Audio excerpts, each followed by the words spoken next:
Hi everyone, my name is Naphtali and I just wanted to share with you encouragement for this week. And as I was just thinking about what to share, my mom was up this weekend and she brought with her a journal from her mom, which is my Oma, and it was just really special to get a chance to be able to read that. My grandma died of Alzheimer's disease about 6 years ago now, and I was struggling with Alzheimer's for 8 years, and it was just a really hard process, but she has a really cool life and a really cool testimony that I'm really grateful as a part of my family. And so through reading her journal, I wanted to share with you guys a couple things that really stood out to me just about her and her love for God. It was just so evident in just everything she wrote.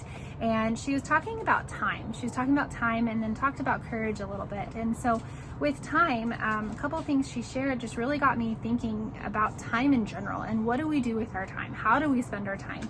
You know, God has given us 24 hours a day, and what do we do with it? And so I kind of was spending some time breaking it down, like, well, okay, you know, we spend 8 hours at work, maybe an hour or two of driving on top of work. We spend usually 8 hours sleeping, unless you have a baby like me, that's pretty less than that. But, you know, after you get home from work, maybe you'll spend some time making dinner, you know, with your family, spend time eating dinner, putting kids to bed. Maybe that's an hour or two. And pretty much, if you really look at it, at the end of the day, you're left with about 4 to 5 hours. Well, one of the statistics shows that most Americans spend about 2 hours and 48 minutes a day on TV. And I don't know about you, but it's crazy when you really think, okay, well, that's like maybe 2 or 3 episodes into an evening, that it adds up. But even after that, even after you watch TV, you know, and have that time at night, you still have about 2 hours left in your day. And what are you doing with that time? And one thing my grandma wrote, which I wanted to share with you guys, is she says that us Christians always seem to have time for what we want to do. But how many of us would spend 2 to 3 hours with the Lord? Most would say that we don't have time, yet when we are in trouble, God should be right there, right?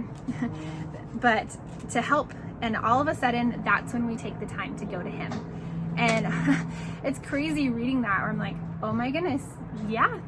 Honestly, I've been there. I've gone through that season a lot, and there's definitely times where I would say I'm kind of in that season now where I do struggle with sometimes the time spent with the Lord. And I don't know about you guys, I don't know if you guys are like me, but for me, reading that, it was definitely just really convicting, because I know God desires us. He wants to spend time with us. He wants to be intimate with us. He wants to just have that really deep friendship with us. And, you know, in Mark, one thing I love that I was reading as well in her journal is that, you know, in Mark 16, it says God told us, He told His disciples to go out and preach the gospel to the nation, to everybody. And am I doing that? You know, am I spending, not only am I spending those 2 to 3 hours with the Lord, but am I actually sharing of who He is? Am I taking that time? Am I going out? And it got me thinking that if I were to spend that time with God, I would get to know Him more. I would be able to know who He is inside and out, and we would build just like this crazy cool friendship. And the more of a connection you have with somebody, the more of a relationship, the more of a friendship you have with somebody, the more likely you are to go to that person for everything. I mean, it's like your spouse. For me, with my husband Micah, I go to him with everything. I share with him, you know, my thoughts and what I'm going through and my emotions. And when you have that closeness with somebody, you're so much more apt to go to them. And it's just like with God in our relationship. The more we build a relationship with Him, the more we create that friendship, the more we're excited to go to Him with things. And also the more we're excited to share. You know, we're more excited to share of Him. You know, I'm really excited to share when, you know, my kid does something for me or gets me a gift or whatnot. And so by building that relationship with Him, then we're able to have that excitement to spend a couple hours a day sharing and testifying about Him. But yeah, another thing that comes with that is courage. And it takes a lot of courage, you know, to go and talk to people, to spend not only a couple hours with the Lord, but maybe even a couple hours at the store and just having a conversation with somebody and just sharing your heart. And with courage, well, there's one verse I wanted to share that she wrote down in her journal that really stood out to me, and it's Mark 8:38. It says, "If anyone is ashamed of me and my messages in these adulterous and sinful days, the Son of Man will be ashamed of that person when He returns." Wow, guys, you know, I don't want God to see me that way. I don't want to have him be ashamed, I guess, of me. I want him to look at me at the end and say, well done, my good and faithful servant. I am so proud of you.